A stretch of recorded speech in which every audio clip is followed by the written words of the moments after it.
بسم اللہ الرحمن الرحیم۔ دنیا میں جتنی بھی چیزوں سے جوس نکالا جاتا ہے ان میں سب سے زیادہ جوس پاکستان میں مرغی سے نکالا جاتا ہے۔ ایک محتاط اندازے کے مطابق پاکستان میں ایک مرغی سے تقریباً 450 بیرل یا 2500 گیلن یعنی 10,000 لیٹر تک جوس کشید کیا جا سکتا ہے۔ امکان غالب ہے کہ مستقبل قریب میں اس کو برآمد کر کے اچھا خاصا زر مبادلہ کمایا جا سکتا ہے۔ یہ دنیا کا وہ واحد جوس ہے جو گرم کر کے پیا جاتا ہے، مگر اب تو لوگ ماڈرن ہو گئے ہیں اور اب اسے یخنی یا سوپ کے نام سے پکارتے ہیں، جبکہ ہمارے زمانے میں ریڑھی والے بڑے فخر سے لکھواتے تھے طاقت کا خزانہ مرغی کا جوس۔ دراصل یہ وہ پانی ہوتا ہے جس سے مرغی کی میت کو مسلسل 3 دن تک غسل دیا جاتا ہے، اور ہمارے ملک کے سجیلے جوان حرارت جاں کے لیے ان ریڑھیوں کے گرد بیٹھ جاتے ہیں اور سوپ پی کر ایسے انگڑائی لیتے ہیں جیسے نرگس ڈانس شروع کرنے سے پہلے انگڑائی لیتی ہے۔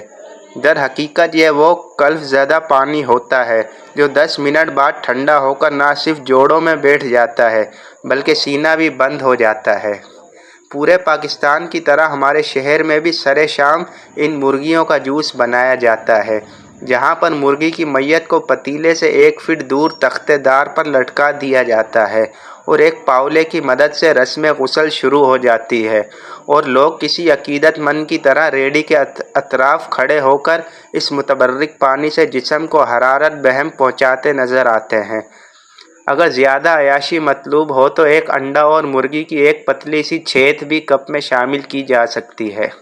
بقول شاعر، یخنی ٹپکنا کپ میں الٹنا لہو گرم رکھنے کا ہے ایک بہانہ۔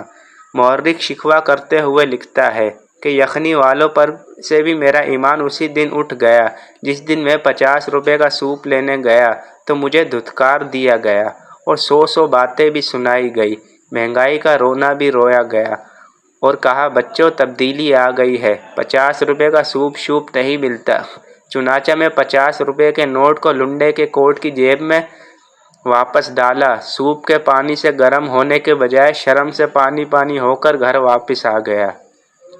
جبکہ ابھی کچھ دیر پہلے مجھے کسی کام کے لیے باہر جانا ہوا تو ایک دل دہلا دینے والا منظر میرے سامنے تھا، اور اسی بچے ہوئے سوپ سے زمین پر چھڑکاؤ کیا جا رہا تھا اور مرغی کو کپڑے میں لپیٹ کر فریج میں رکھا جا رہا تھا تاکہ سند رہے اور وقت ضرورت اگلے دن کام آئے۔